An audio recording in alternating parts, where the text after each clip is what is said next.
ఒకటి మంచి సబ్జెక్ట్ పాప, జర్నలిస్టులపై దాడి. ఏబిఎన్, ఆంధ్రజ్యోతి, ఈనాడు కనిపిస్తే కొట్టడం, కనిపిస్తే దాడి చేయడం. మొన్న ఈనాడులో చూసాము, ఇసుక ఫోటోలు తీస్తుంటే తరి కొట్టారు. నిన్న సిద్ధం సభలో ఏబిఎన్ ఆంధ్రజ్యోతి ఫోటోగ్రాఫర్ని ఇష్టం వచ్చినట్టు కొట్టారు. అంటే ఈరోజు మీరు కొట్టచ్చు కాదంటాం. Power is in your hands. ఈరోజు అధికారం మీ చేతుల్లో ఉంది. పోలీసు వాళ్ళు, వైసీపీ పోలీసు వాళ్ళు అందరూ మీ చేతుల్లో ఉన్నారు కాబట్టి మీరు ఏమైనా చేయాలి. కానీ గుర్తుపెట్టుకోండి,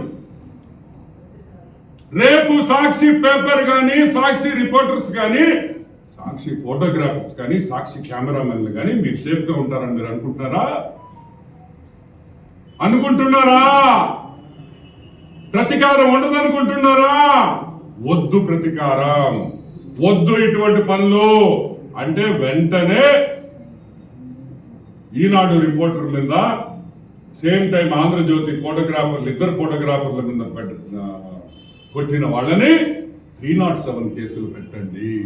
లేదంటే మీరు ఏ విధంగా దాడి చేశారో రేపు ఆంధ్ర రాష్ట్ర ప్రజలు గవర్నమెంట్ మారంగానే అదే విధంగా సాక్షి మీద కూడా దాడులు ఉండొచ్చు, దాడులు చేస్తారేమో.